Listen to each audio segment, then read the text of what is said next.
Olá, aqui é a Nusa Batemarque e hoje teremos a sexta leitura do livro Gente Ansiosa. É engraçado que agora esse título está fazendo muito sentido, né? Gente Ansiosa. Agora que a gente está conhecendo um pouquinho mais dos reféns, está muito interessante como o título, ele reflete muito bem os personagens. Eu confesso que assim, eu estou muito ansiosa, olha isso, até o leitor ansioso. Eu estou muito ansiosa para saber o que vai acontecer, porque esse livro está indo de uma maneira que eu confesso que eu não tenho ideia do que vem por aí, ideia. Mas vamos ver o que vocês acham. Só uma coisa, muita gente elogiou, até salvei aqui para poder falar com vocês, muita gente elogiou essa musiquinha do início e do final, né? Essa é uma música que tem quase 3 horas. E ela é interessante que ela é uma música para relaxar, descansando o cérebro, melhoria da memória, liberação de dopamina, traz harmonia e reduz o estresse. Então, as ondas dessa música te traz tudo isso. Acho muito legal. De vez em quando eu coloco para dormir, que ela me acalma. Perguntei o que vocês acharam do episódio de ontem, né? Aí a Sônia RDB, que história divertida. O sangue falso deve ser a cabeça do cabeça de coelho? Não tinha pensado nisso. Elisa Fazim, a reflexão e o humor na medida exata, anotando as melhores partes. Quando ela compara um filho ao celular e as atualizações, gente, aquela... Eu já me sinto pressionada quando o celular fica assim, atualização. Adorei aquela parte. Quando ela compara um filho ao celular e as atualizações, sou eu todinha. E a amiga que não tinha gostado no início, está gostando agora, Elisa, aquela que falou que no primeiro, eu acho que foi no segundo episódio, foi a Cris. Acho que Cris Barros. Ela não voltou a comentar, então eu não sei se ela desistiu. Uma pena, porque o livro dele, ele demora um pouco. Assim, é um livro que você tem que ter um pouquinho de paciência, ele não vem tudo no início. Ele é devagar, ele é um livro que você tem que ter paciência para captar o que ele tem. Eu fiquei com dó, falei, pô, que pena se ela desistiu. A Maria Elisa VB, na última perguntei como... lembra que eu... Tá, ok, desculpa, Elisa. Eu entendi ela perguntando como a Zara sabia que o Jack era pequeno. Aí ela perguntou que, na verdade, ela perguntou como Nádia sabia o nome do Jack. A Nádia, ela não sabe o nome do Jack. Inclusive, no capítulo que fala sobre a Nádia, ela fala que o menino sumiu e ela nunca mais soube dele, eu acho. Embora, como ele ficou no hospital o tempo inteiro, lógico que ele deu o nome dele, né? Mas eu acho que ela não sabia. Essa pergunta é boa. Mas eu fiquei na cabeça que a Nádia não sabe que o Jack é o Jack. Até porque a Nádia não tem nem contato com o Jack, né? Então eu não sei. Mas realmente ali, se eu não me engano, em algum capítulo, vocês podem me ajudar a lembrar, gente? Mas em algum capítulo dela, da Nádia, ela não falou que...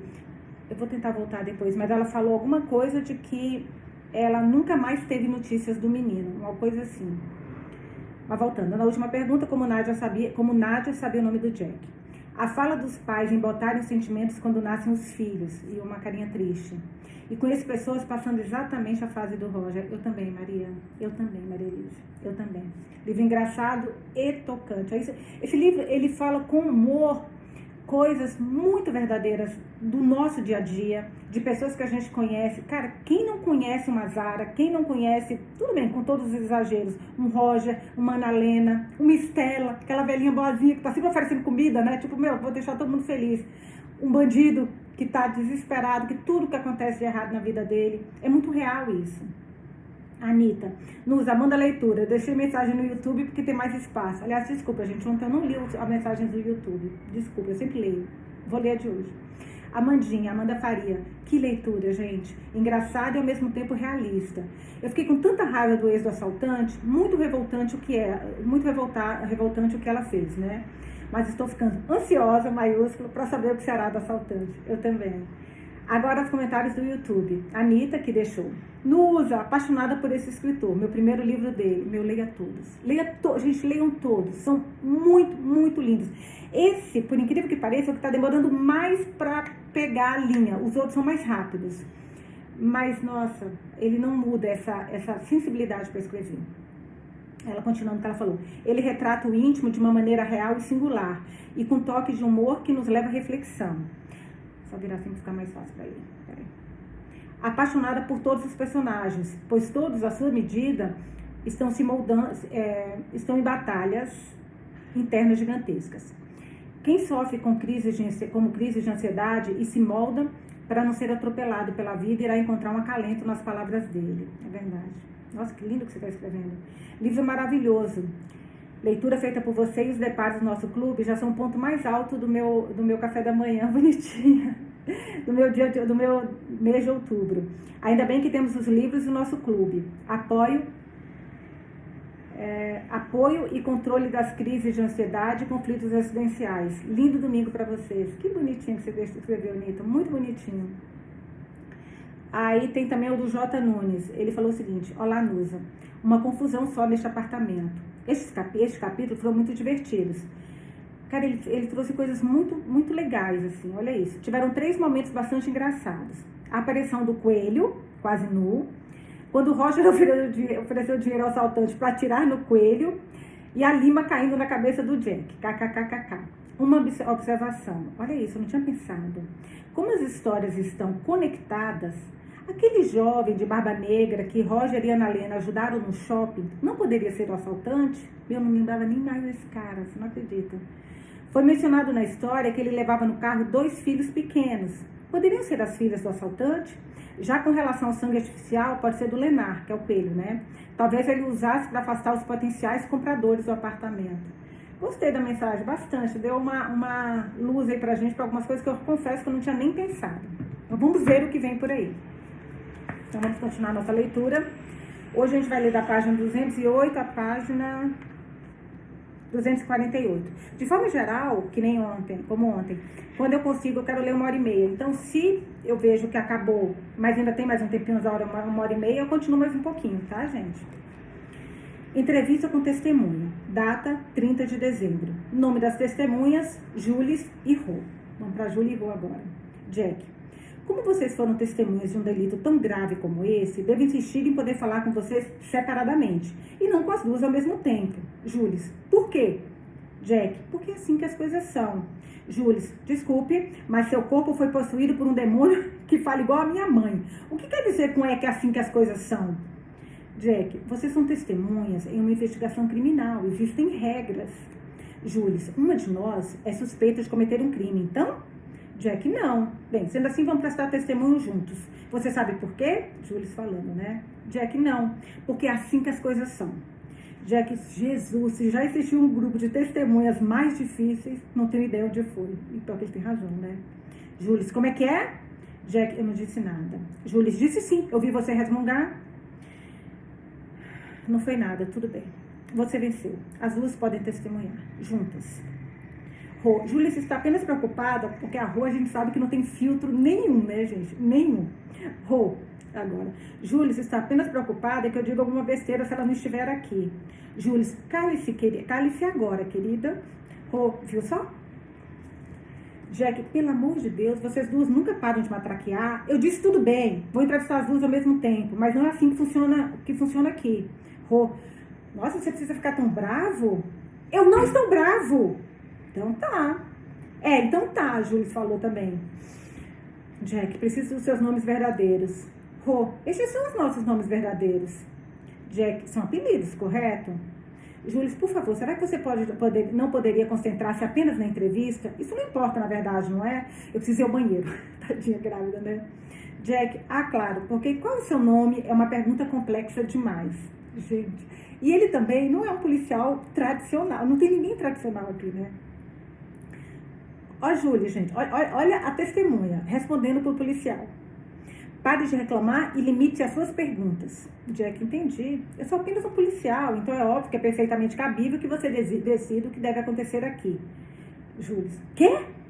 Jack, nada. Eu só preciso confirmar se vocês duas estavam dentro do apartamento o tempo todo em que durou a situação de reféns. Estavam? Rô, eu não sei se foi uma situação de reféns. Isso soa muito pesado. Jules, por favor, Rô, se acalme e pense. O que você acha que eram, se não reféns? Vítimas ameaçadas acidentalmente por um homem armado? Rô, era como se fosse apenas uma consequência infeliz de algumas decisões erradas. Jules, porque alguém tropeçou e por acaso caiu dentro de uma máscara de esqui. Jack, por favor, vocês duas poderiam apenas tentar se concentrar na minha pergunta? Jules, qual? Jack, as duas ficaram dentro do apartamento o tempo todo? Rô, a Júlia ficou no quarto de Hobbes por um bom tempo. Jules, não é um quarto de hobbies. Rô, closet então, para de ser implicante. Gente, tem que prestar muita atenção, porque é muito doido esse povo aqui, juro por Deus. Deixa eu tomar uma água.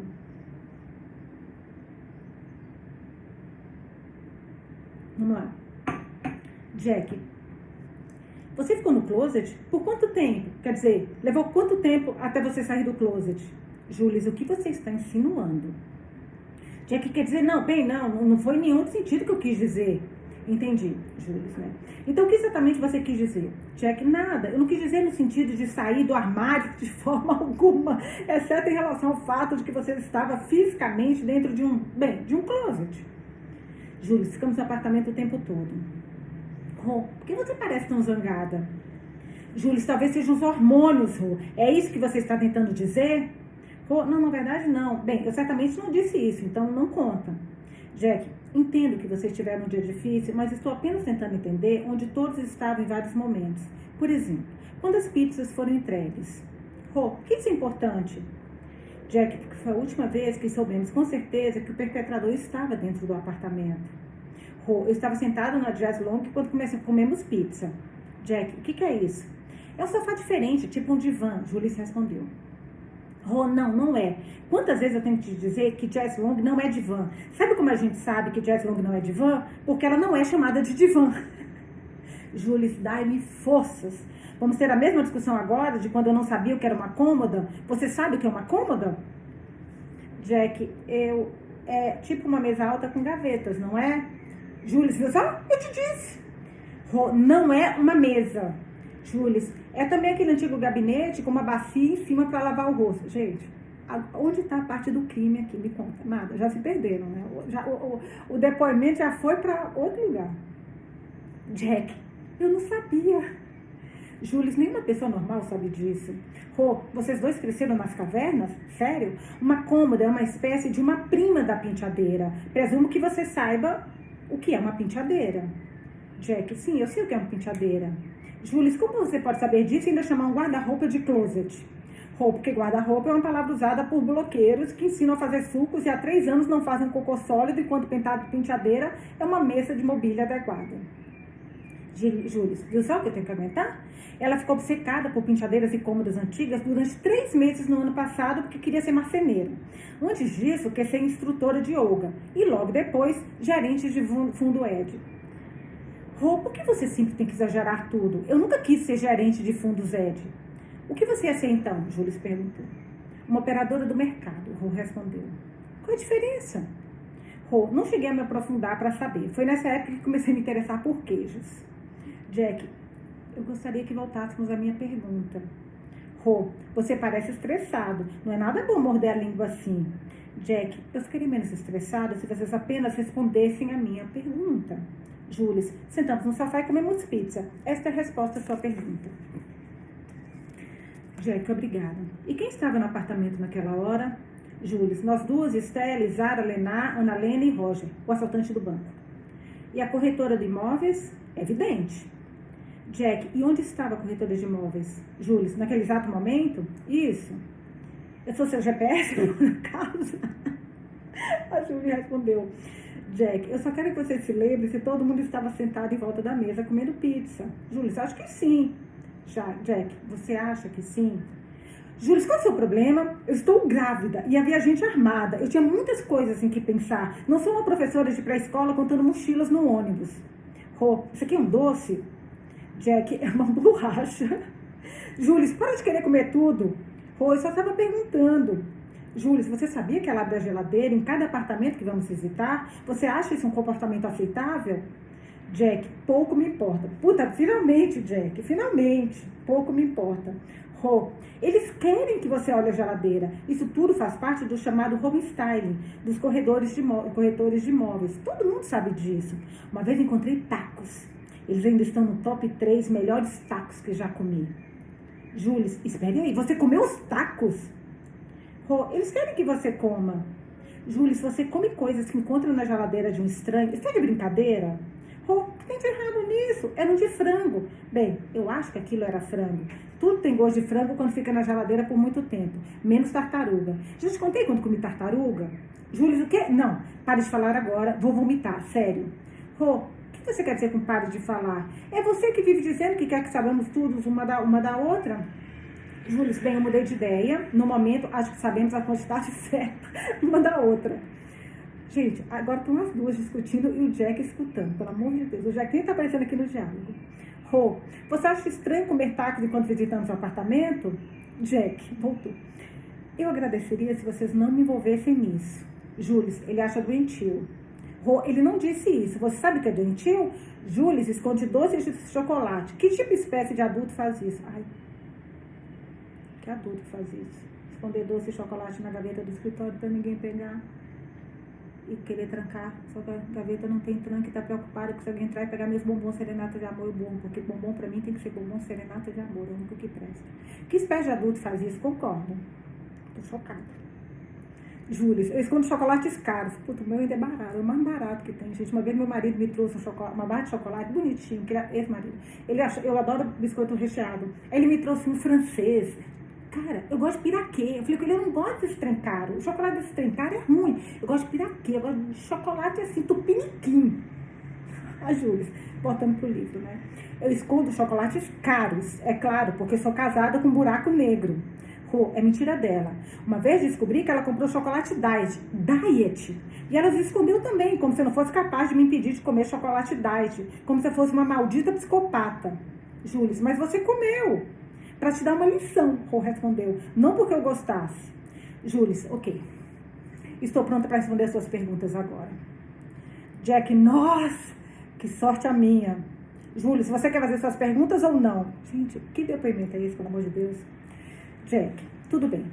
Quando o perpetrador deixou vocês saírem e vocês deixaram o apartamento, lembra de quem desceu junto com vocês? Júlia, todos reféns, é claro. Jack, você pode listá-los, por favor, na ordem que se lembra deles descendo as escadas? Claro, eu e Rô, Estelle, Lenar, Zara, Ana Lena e Roger. E a corretora de imóveis? Ah, sim, e a corretora de imóveis?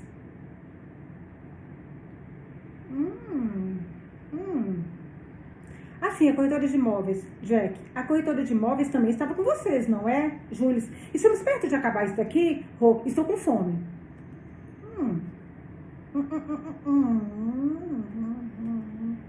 Minha cabeça, meus dois neurônios estão conversando com o outro. Gente, eu estou começando a pensar umas coisas, porque talvez a corretora de imóveis não estava lá. Vamos ver. Capítulo 46, página 215. Adoro quando o autor dá o pitaco dele. Adoro. Burra. Todas as profissões têm seus aspectos técnicos que leigos não entendem. Ferramentas, implementos e terminologia complicada.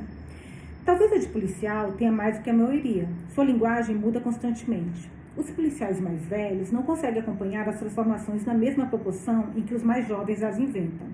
Então Jim não sabia como se chamava aquela porcaria, o troço do telefone.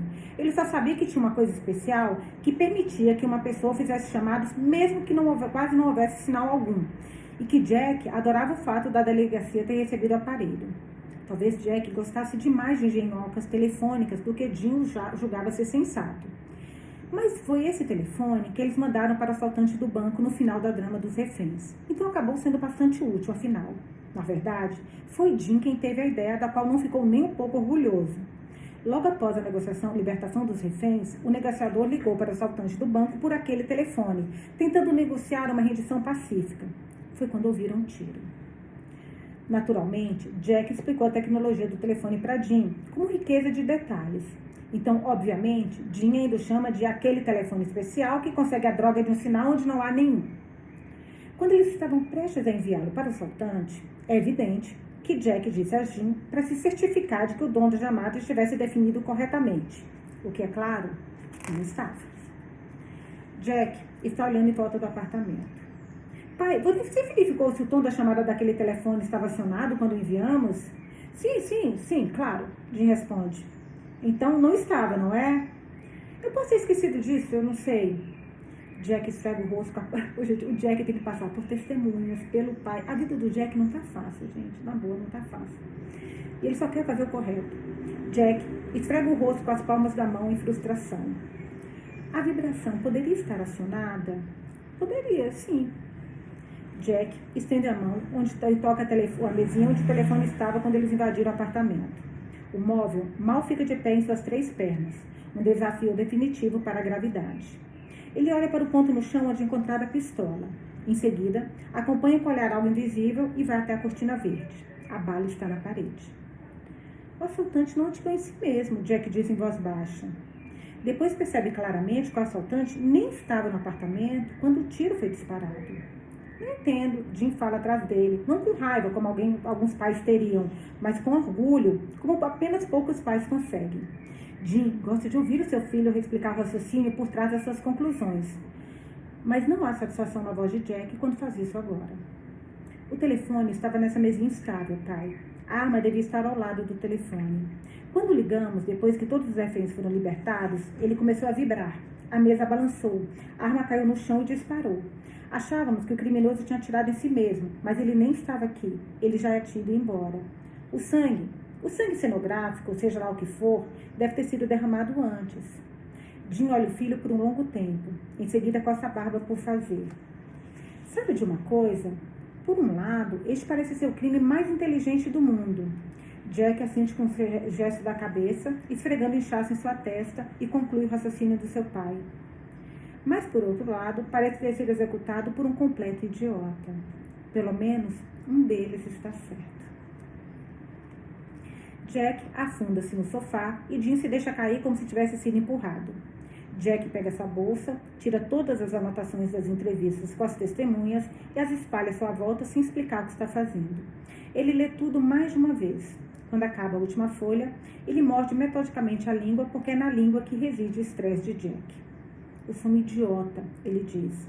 Por quê? Jim quis saber. Que inferno, mas eu sou um idiota. Quantas pessoas estavam no apartamento, pai? Você quer dizer quantos potenciais compradores? Não, quero dizer no total. Quantas pessoas estavam no apartamento?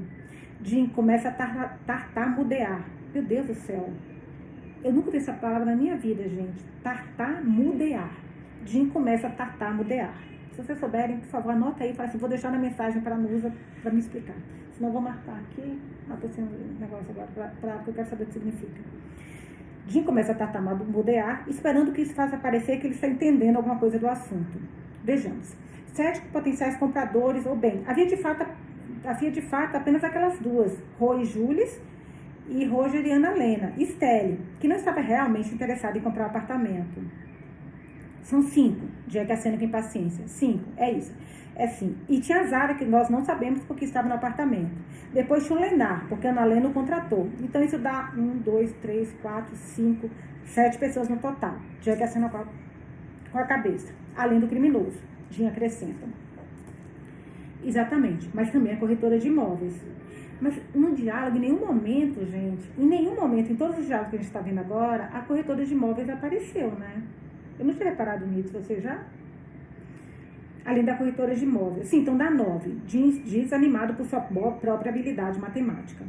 Tem certeza, pai? Jack suspira. Ele olha para o pai por um longo tempo, esperando que ele entenda, mas não obtém resposta. Absolutamente nenhuma.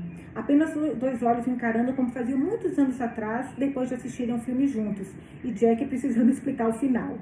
Mas, pai, o careca estava morto, é por isso que só o garotinho podia ver ele. E seu pai exclamou, o quê? Ele era um fantasma? Não, ele não podia ser um fantasma porque podíamos vê-lo. Ela riu disso, a mulher do Jim, mãe do Jack. Deus, como ela riu. Deus, como eles sentem falta dela. Nossa, eu não sabia que a mãe tinha morrido. Ela ainda é a única que os torna mais compreensivos um com o outro, apesar de não estar mais aqui. Nossa, eu não sabia. Jim envelheceu muito depois que ela morreu. Tornou-se um homem mais fraco, quase incapaz de respirar todo o ar que exalava dele. Sentado no hospital naquela noite, a vida parecia uma fenda no gelo. E quando não conseguiu mais segurar-se na borda, escorregando para a escuridão dentro de si, ele sussurrou com raiva para Jack. Eu tentei falar com Deus.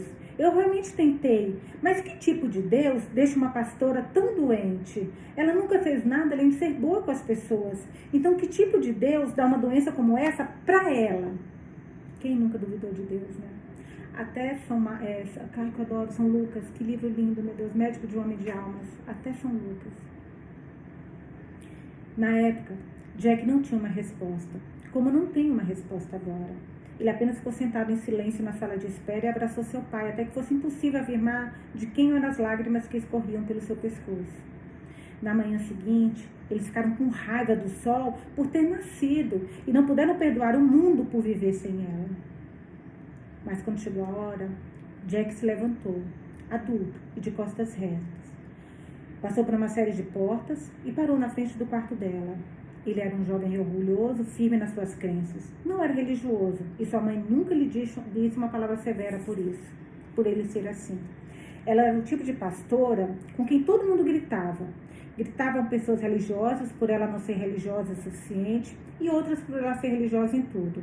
Ela esteve no mar com marinheiros, no deserto com soldados, na prisão com presidiários, em hospitais com pecadores e ateus. Gostava de uma bebida e de contar piadas sujas. Não importava com quem estivesse.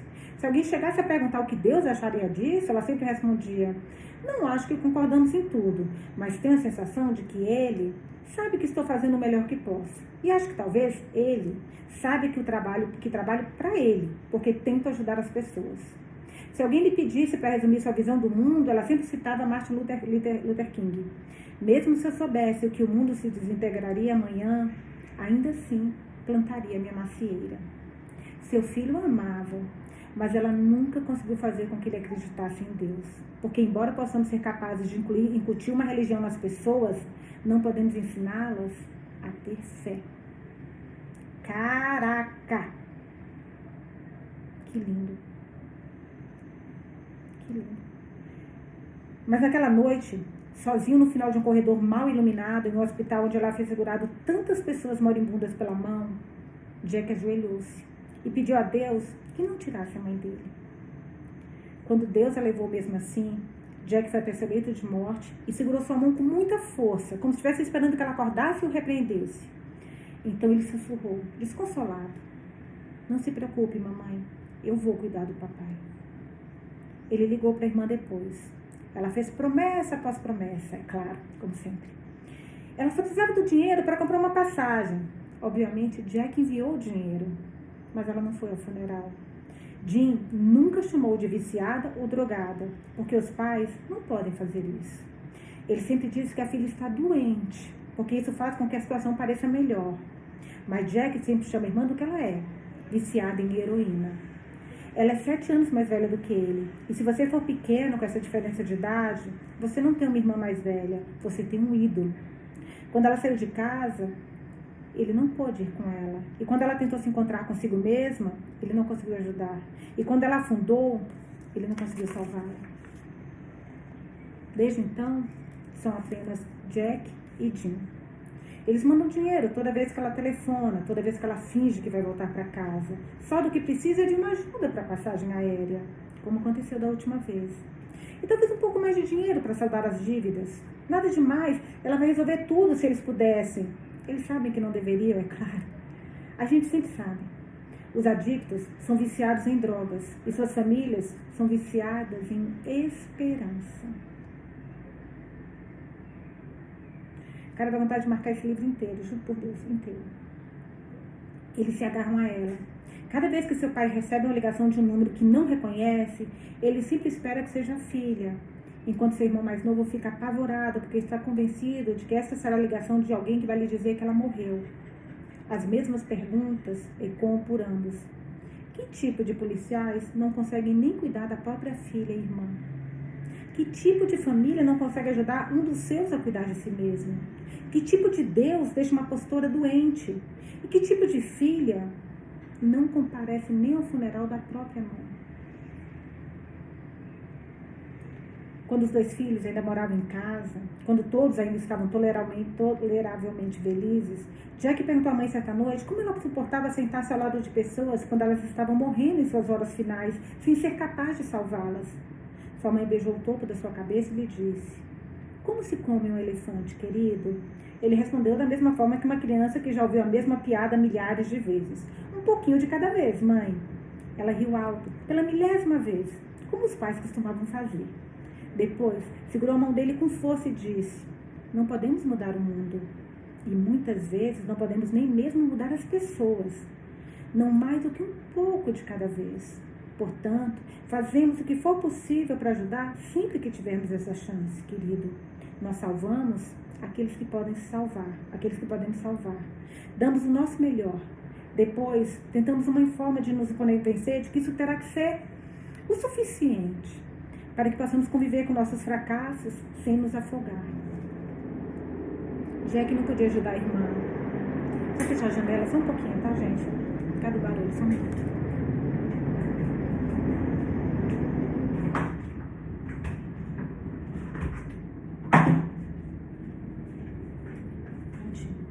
Desculpa.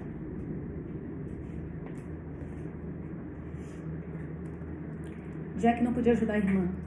Ele não conseguiu salvar o homem na ponte. Aqueles que querem pular, eles pulam. O restante de nós tem que se levantar da cama no dia seguinte. Os pastores, pastoras, saem de casa para fazer o seu trabalho, assim como os policiais. Agora Jack está olhando para o sangue cenográfico no chão, o buraco da bala na parede, a mesinha lateral onde o telefone estava e a grande mesa de centro com a caixa de pizza descartadas. Ele olha para Jim e seu pai ergue as mãos e sorri fracamente. Desisto. Você é o gênio aqui, filho. O que você descobriu? Jack aponta para as caixas de pizza. Afasta o cabelo do inchaço na testa. Conta os nomes novamente. Roger, Ana Lena, Ro, Jules, Zara, Lenar, o assaltante do banco, a corretora de imóveis. 9 pessoas. 9 pessoas, sim. Mas quando jogaram aquela lima na minha cabeça, o bilhete... Mas quando jogaram aquela lima na minha cabeça, o bilhete pedia apenas 8 pizzas. Jim pensa nisso com tanta concentração que suas narinas chegam a tremer. Será que o assaltante do banco não gosta de pizza? Meu Deus do céu. Ele é policial, gente. Ele é policial. Será que o assaltante do banco não gosta de pizza? Talvez. Mas não é isso que você acha, não é? Não. Por que não? Jack se levanta, guarda os depoimentos anotados das testemunhas em sua bolsa e morde a língua. A corretora de imóveis ainda está na delegacia? Ela deve estar sim. Ligue para lá e diga que ninguém a libere de jeito nenhum. E foi o primeiro depoimento que a gente... Cara, foi o nosso primeiro depoimento. Ai, eu queria voltar para ver o primeiro... O que essa mulher fala? Porque ela não estava lá. Aliás, ela não fala nada com nada, né? Peraí, gente, rapidinho. Ah, não vou achar agora. Não, que London. Puta, vai ser a primeira. Ligue pra lá e diga que ela só fica falando nos trinques, lembra? Ah, e quando falou que ele poderia morrer, ela ficou assustada, lembra? Quando eles falaram que o Jim falou com ela que o Jack só queria salvá-la. Aí ela ficou assustada. Ligue pra lá e diga pra que ninguém a libere de jeito nenhum. Jim franze tanto a testa que é possível perder um clipe de papel entre as rugas. Mas por que, filho? O que é? Jack interrompe o pai. Não acho que haviam 9 pessoas neste apartamento. Acham que eram 8. Acho que eram 8. Há uma pessoa que apenas presumimos que estivesse aqui o tempo todo. Maldição, pai, você não vê? Essa pessoa não se escondeu e também não fugiu. Ela simplesmente saiu pela rua na nossa frente. Uau, Deus do céu. Eita, Lili. Capítulo 47, página 223. O assaltante de banco ainda estava sós no hall de entrada. Ela podia ouvir as vozes das pessoas que havia... Ela não, ele, né? Ele podia ver, aqui está escrito ela, mas erro. Ele podia ainda ouvir as vozes das pessoas que haviam feito reféns. Mas elas talvez estivessem um fuso horário diferente. Havia uma eternidade entre ela e todos os outros agora. Entre ela e a pessoa... Entre ela? Ah, não, que tinha outra pessoa. Desculpa, gente, só um pouquinho. Tá confusa, mas acho que não foi erro do livro, não. Foi erro meu. Vou ler exatamente como tá aqui, tá? Eu achei que tivessem falado errado. Porque, olha, o assaltante do banco ainda estava sós no hall de entrada. Ela podia ouvir as vozes das pessoas que haviam sido feitas reféns, mas elas talvez estivessem em um fuso horário diferente. Havia uma eternidade entre ela e todos os outros agora. Entre ela e a pessoa que tinha sido naquela manhã. Ela não estava sozinha no apartamento, mas ninguém no mundo correspondia às suas esperanças. E esta é a maior solidão de todas, quando ninguém está caminhando ao nosso lado em direção a um destino comum. Dali a pouco tempo, quando todos saíssem do apartamento, eles seriam as vítimas do momento em que seus pés tocassem a calçada. Ela seria a criminosa. Se a polícia não atirasse nela assim que a avistassem, ela acabaria na cadeia por nem sabia por quanto tempo. Anos. Ela envelheceria numa cela? Nunca veria suas filhas aprenderem a nadar? o assaltante de banco é uma mulher? Como assim? Não entendeu nada. Porque tá falando sempre ela envelheceria numa cela. As meninas, o macaco e a rã que cresceriam e teriam que aprender a usar a mentira para o seu próprio benefício. Caraca, será que o assaltante é um... Não, falou que era o pai. Nossa, eu tô muito confusa. Deixa eu ler e parar de dar pitaco. As meninas. O macaco e a rã que cresceriam e teriam que aprender a usar a mentira para seu próprio benefício. Ela esperava que o pai dela tivesse o bom senso de ensiná-las a fazer isso da maneira certa, para que elas pudessem mentir e dizer que sua mãe estava morta em vez de dizer a verdade. Ela lentamente removeu a máscara. É uma mulher, a mãe, então! Ela lentamente removeu a máscara. Não servia mais a nenhum propósito e percebeu que pensar o contrário não seria nada além de uma ilusão infantil. Ela nunca seria capaz de escapar da polícia. Seu cabelo caiu em volta do pescoço, úmido e emaranhado. Ela sopesou a pistola em sua mão, segurando-a cada vez com mais força, um pouco de cada vez, até que não consentiu quase nada. Cara! Puta merda, gente, é uma mulher! Não estava falando do pai, o tempo inteiro do pai, o pai. Então era força de expressão, na verdade é uma mulher? Gente, desculpa, só mais um pouquinho. O assaltante do banco ainda estava a sós no hall de entrada. Ela podia ouvir as vozes das pessoas que havia feito reféns, mas elas talvez estivessem em um fuso horário diferente. Havia uma eternidade entre ela e todos os outros agora, entre ela e a pessoa que tinha sido naquela manhã. Ela não estava sozinha no apartamento, mas ninguém no mundo correspondia às suas esperanças. E essa é a mãe. Que merda, gente, é a mãe, então, tudo. Dali a pouco tempo, quando todos saíssem do apartamento, eles seriam as vítimas no momento em que seus pés tocassem a calçada. Ela seria criminosa. Cara, será que aquela mulher que estava dando depoimento com uma corretora de imóveis é a mulher, bandido? Será que é isso? A bandida, né? Se a polícia não atirasse nela assim que a avistassem, ela acabaria na cadeia por nem sabia por quanto tempo. Anos. Ela envelheceria numa cela. Nunca veria suas filhas aprenderem a nadar. As meninas. O macaco e a rã que cresceriam e teriam que aprender a usar a mentira para seu próprio benefício. Então ela que teve uma infância horrorosa. Puta merda. Não tem diferença do sexo, eu sei, mas deu um nó aqui agora. Ela esperava que o pai dela tivesse... Que filha da puta desse pai. Ela esperava que o pai dela tivesse o bom senso de ensiná-las a fazer isso da maneira certa. O pai estava dentro... Então, o pai que estava tendo caso com o chefe dela. Ela lentamente removeu a máscara. Não servia mais a nenhum propósito. E percebeu que pensar o contrário não seria nada... Cara, que reviravolta, gente. Que reviravolta. Não servia mais a nenhum propósito e percebeu que pensar o contrário não seria nada além de uma ilusão infantil. Ela nunca seria capaz de escapar da polícia. Seu cabelo caiu em volta do pescoço, úmido e emaranhado. Ela sopesou a pistola em sua mão, segurando-a cada vez com mais força, um pouco de cada vez, até não sentir quase nada. Apenas os nós dos dedos esbranquiçados traíam o que estava acontecendo. Mas, de repente, seu dedo indicador sentiu o gatilho. Sem nenhum grande drama, ela se perguntou: se essa arma fosse de verdade, eu teria atirado em mim mesma? Ela não teve tempo de terminar o pensamento. De súbito, os dedos de alguém envolveram os dela. Eles não arrancaram a pistola da sua mão, apenas abaixaram a arma. Zara ficou ali, olhando para a assaltante de banco sem máscara. Não demonstrou empatia nem preocupação, apenas manteve a mão sobre a pistola. Desde o início do drama dos reféns, Zara tentou não pensar em nada em particular. Na verdade, ela sempre fez o possível para não pensar em nada. Quando se sofre tanto quanto ela nos últimos 10 anos, é uma técnica de sobrevivência vital. Mas algo escorregou por sua armadura quando viu o assaltante do banco triste, com a arma na mão. Uma breve lembrança daquelas horas no consultório, com a foto da mulher na ponte, a psicóloga olhando para Zara e dizendo: sabe de uma coisa, Zara? Uma das coisas mais humanas da ansiedade é que tentamos curar o caos com o caos. Alguém que se envolveu em uma situação catastrófica raramente foge dela. Estamos muito mais inclinados a seguir em frente ainda mais rápido. Nós criamos uma vida onde podemos ficar assistindo enquanto outras pessoas se chocam com um muro, mas ainda esperamos que de alguma forma possamos passar direto pelo acidente. Quanto mais nos aproximamos, mais confiantes acreditamos que alguma solução improvável milagrosamente nos salvará, enquanto todos que nos assistem estão apenas esperando pelo desastre. Zara então passou os olhos pelo consultório. Não havia diplomas extravagantes pendurados nas paredes. Por alguma razão, são sempre as pessoas com os diplomas mais impressionantes que os mantêm em suas gavetas. Então Zara perguntou sem nenhum sarcasmo: você aprendeu alguma teoria sobre por que as pessoas se comportam assim, então? A psicóloga sorriu. Centenas, a psicóloga sorriu. Em qual você acredita? Acredito naquela que diz que se você fizer isso por tempo suficiente, pode se tornar impossível dizer a diferença entre voar e cair.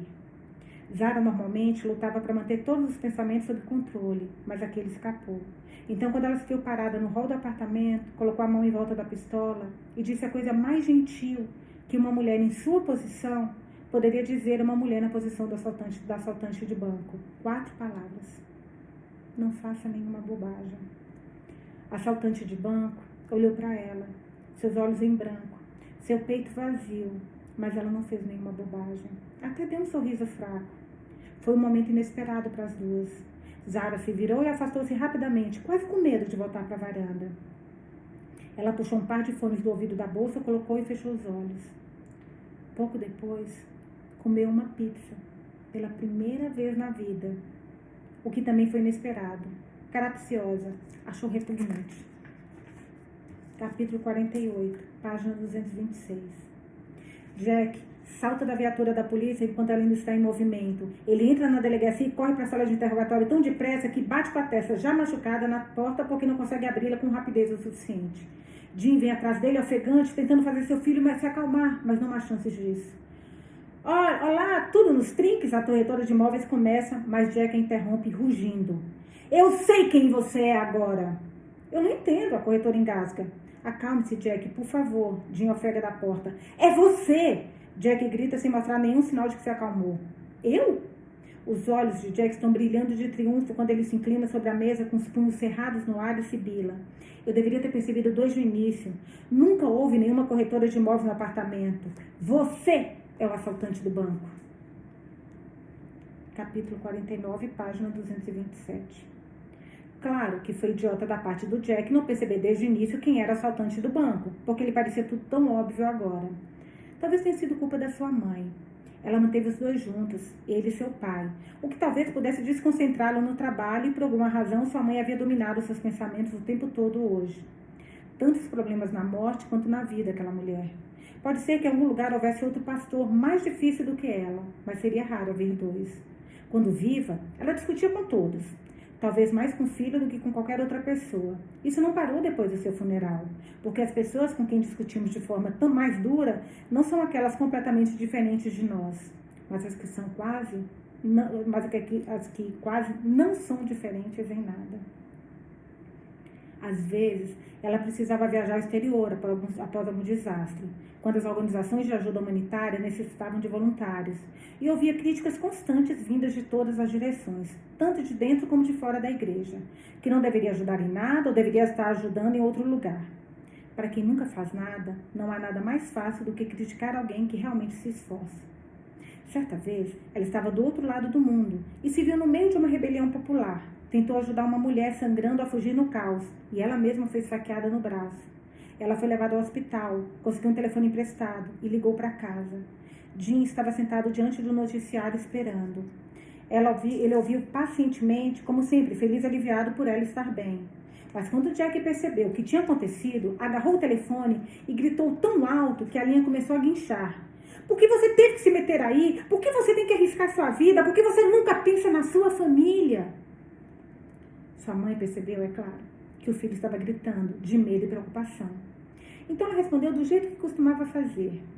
Os barcos que ficam no porto são seguros, querido, mas não foi para isso que eles foram construídos. Jack disse algo que se arrependeu no mesmo instante. Você acha que Deus vai protegê-la de faca só porque você é uma pastora de igreja? Ela podia estar sentada em um hospital do outro lado do mundo, mas ainda assim conseguiu sentir um pânico profundo na voz dele. Então seus surros estavam praticamente sendo arrastados pelas lágrimas quando ela respondeu.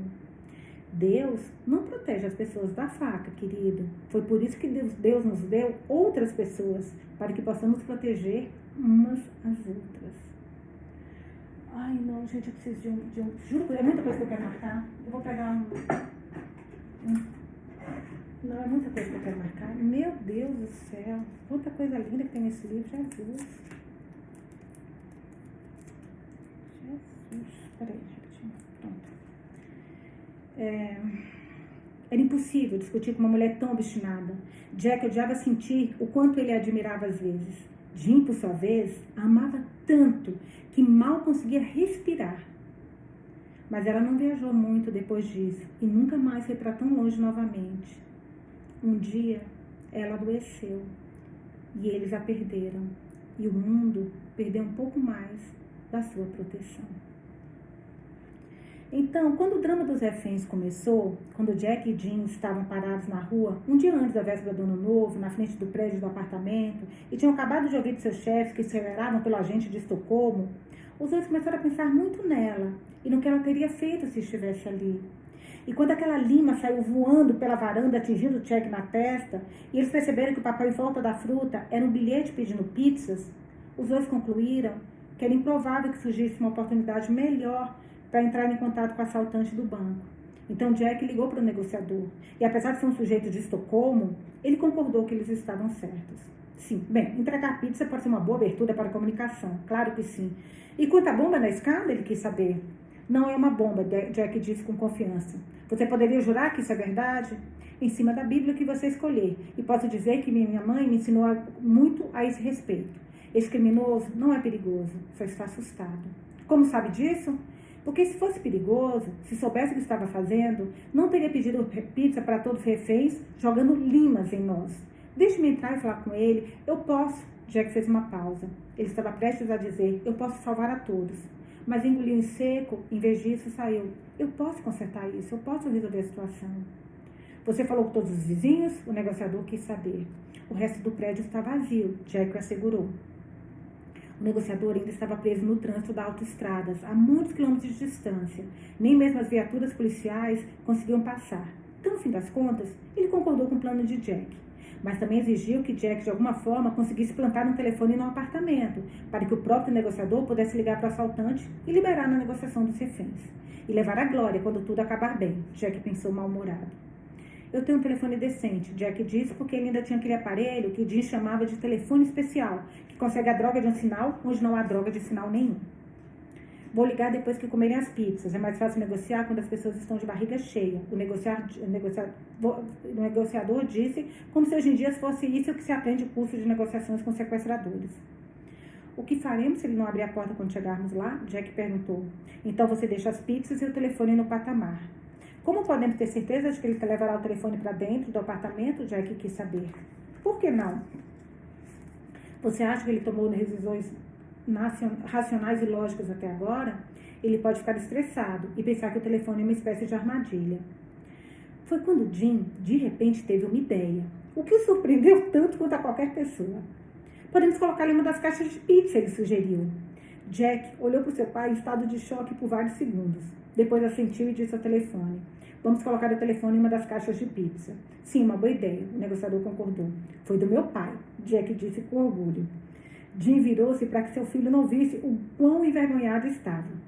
Ele pesquisou pizzarias próximas no Google, ligou para uma delas e explicou um pedido pouco convencional.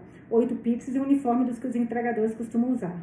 No entanto, Jim cometeu o erro de dizer que era um policial. E o dono da pizzaria, que era perfeitamente capaz de ler o noticiário local nas redes sociais, foi rápido o suficiente para dizer que dava desconto para grandes pedidos de pizza, mas cobrava o dobro pelo aluguel de uniformes. Enraivecido, Jim perguntou ao homem se ele era o personagem avarento daquele conto de Natal inglês de meados do século XIX. E o dono da pizzaria rebateu calmamente, perguntando se Jim estava familiarizado com o conceito de oferta e demanda. Quando as pizzas e os uniformes finalmente chegaram, Jack quis pegar, mas Jim se recusou a soltar. O que está fazendo? Sou eu que vou entrar, Jack disse com firmeza. Jim balançou a cabeça. Não, ainda acho que aquilo lá na escada pode ser uma bomba, então sou eu que vou entrar. Por que você iria lá se acha que é uma bomba? Pelo amor de Deus, eu vou, Jack começou, mas o pai se recusou a recuar. Você tem certeza que não é uma bomba, né, filho? Tenho. Ótimo, então. Não faz nenhuma diferença, então, se eu entrar. Quantos anos você tem? 11. E você? Jack tentou desesperadamente pensar em um contra-argumento. Eu não posso deixar você... Jim já estava trocando de roupa no meio da rua, embora a temperatura estivesse abaixo de 0. Eles não olharam para o outro. Sua mãe nunca me perdoaria se eu deixasse você entrar, Jim disse, olhando para o chão. Você acha que ela me perdoaria se eu deixasse você entrar, então? Você era o marido dela, Jack respondeu olhando para a rua.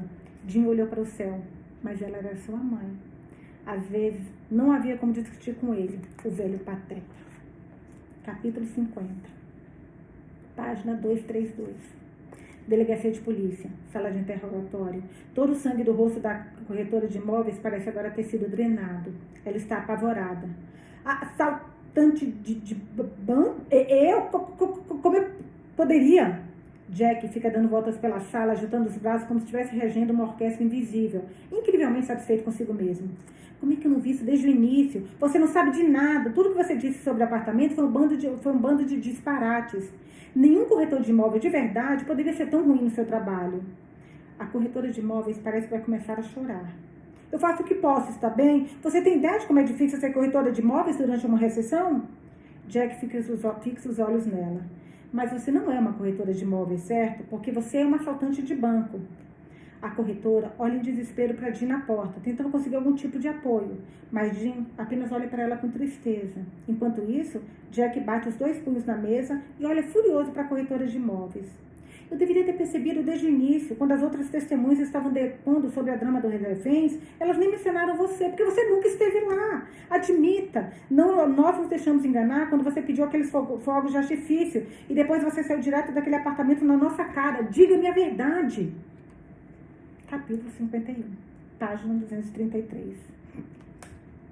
A verdade quase nunca é tão complicada quanto imaginamos.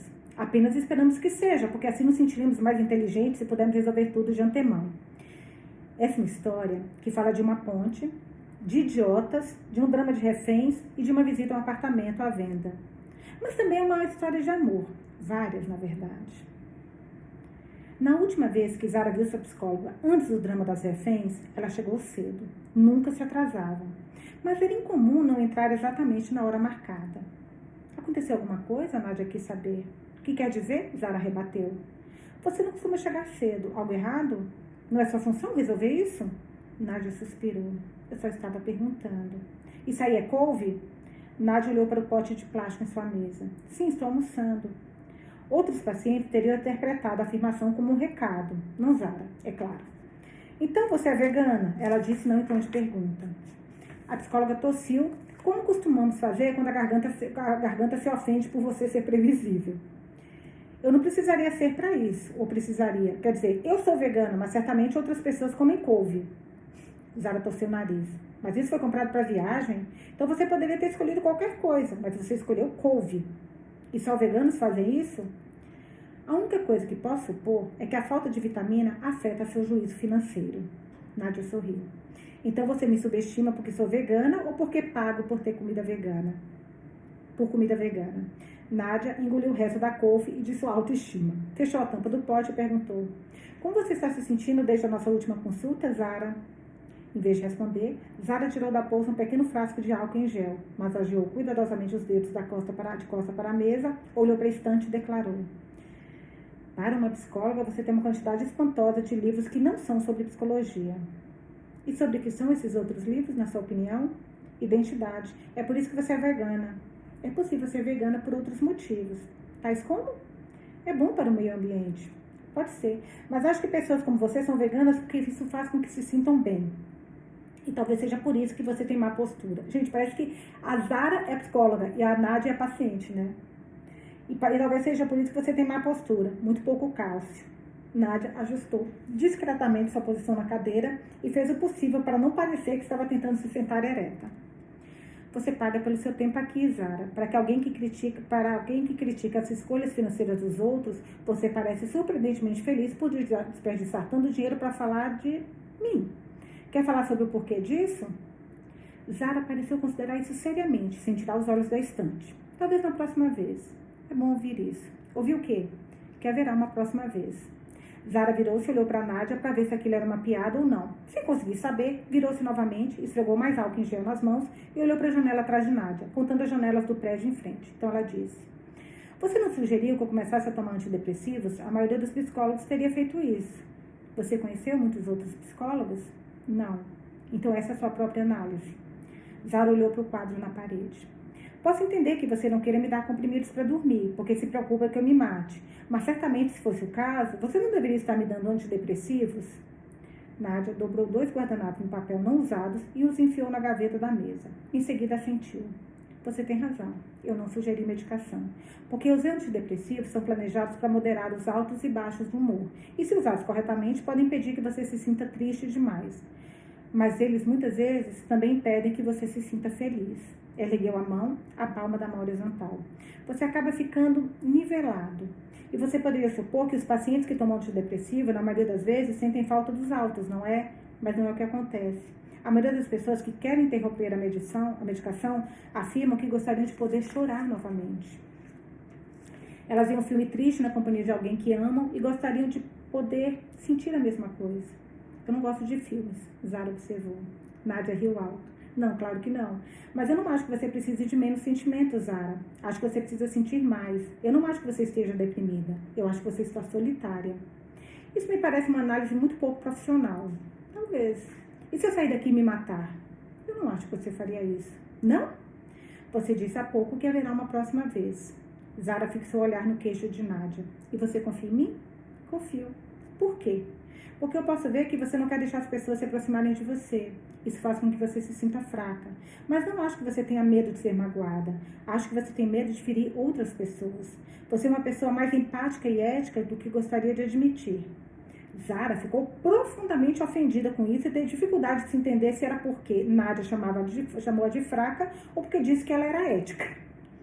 Talvez eu simplesmente não acho que vale a pena falar com as pessoas, com as quais eu apenas me cansar. Como você sabe se nunca tenta? Estou aqui, não estou? E não demorei muito para me cansar de você. Tente levar a questão a sério, Nádia disse, que obviamente era inútil. Zara se esquivou do assunto como de costume.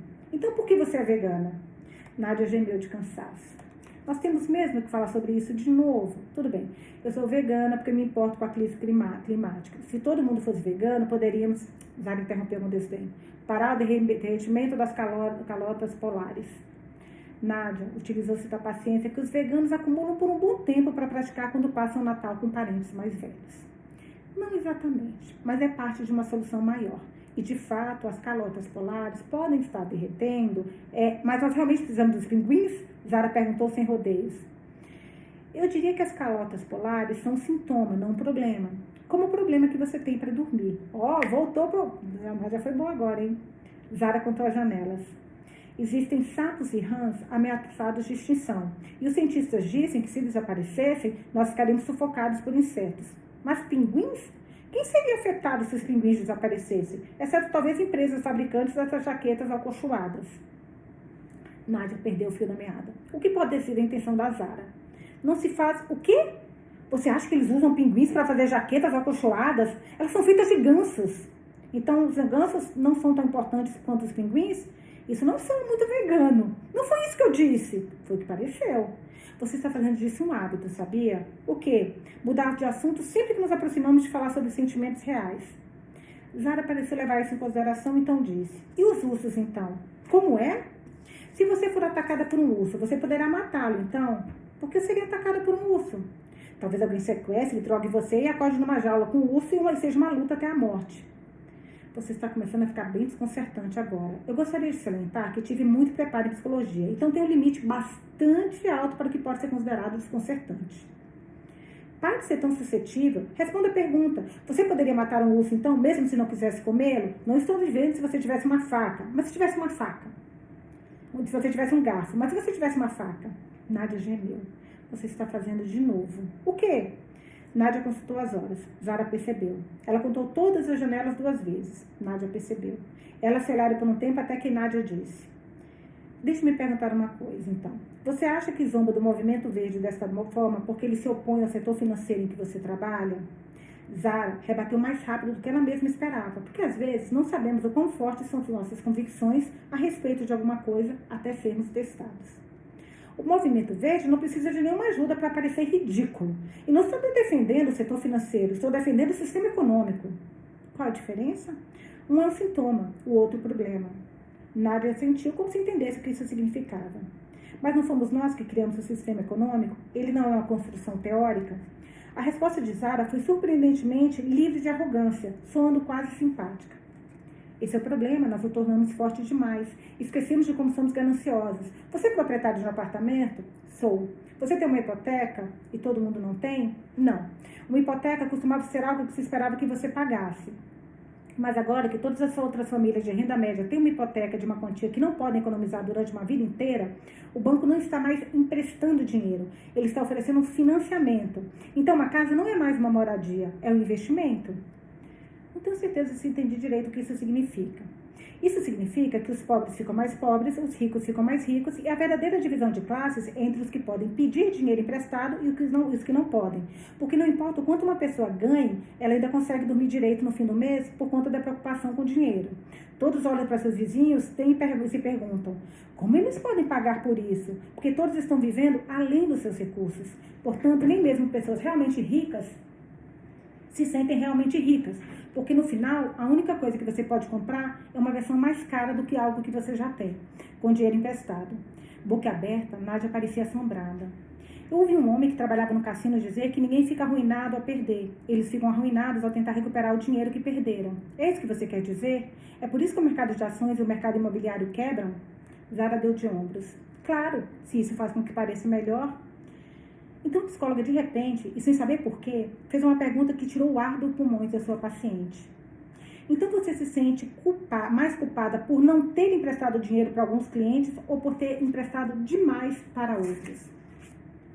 Zara parecia despreocupada, mas agarrava os braços da cadeira com tanta força que quando por fim o soltou, suas palmas estavam exangues. Ela disfarçou, esfregando as mãos e evitou o contato visual com tantas janelas lá de fora. Depois bufou. Sabe de uma coisa? Se as pessoas se preocupam com o bem-estar animal, realmente se importassem com o bem-estar animal, não me diriam para comer porcos felizes. Nádia revirou os olhos. Não vejo o que isso tem a ver com a minha pergunta. Zara deu de ombros. Toda essa conversa de agricultura orgânica, anúncios de galinhas caipiras e porcos felizes, não seria mais antiético da minha parte comer um porco feliz? Certamente seria melhor se eu comesse um porco, que nem o pessoal fala, né, de comer ovos de galinhas felizes, porque são orgânicas. Eu não sabia do porco também, mas pelo visto tem do porco feliz também. Os fazendeiros dizem que porcos felizes têm um sabor melhor. Então só posso supor que eles esperam um porco se apaixonar, talvez logo depois de ter filhos. E quando o porco está no auge da felicidade, leva um tiro na cabeça, meu Deus do céu, e é embalado a vácuo. Gente, desculpa dar risada, mas é porque a Zara, ela não tem limites. Até que ponto isso é ético? A psicóloga suspirou. Já entendi que você não quer falar sobre os seus clientes e quando eles pedirem emprestado. Zara gravou as unhas com força na palma das mãos. Você já pensou em como os veganos sempre falam em salvar o planeta? Como se o planeta precisasse de nós? O planeta sobreviverá por bilhões de anos, mesmo sem ajuda humana. As únicas pessoas que estamos matando somos nós mesmos. Isso não foi uma boa resposta, como sempre. Nádia olhou para o relógio e logo se arrependeu de fazê-lo porque Zara percebeu e se levantou, como sempre. Zara nunca gostou de ser solicitada a sair, isso costuma nos deixar mais alerta para o fato das pessoas verificarem as horas, e na segunda vez que elas olham para o relógio, nós nos levantamos. É verdade.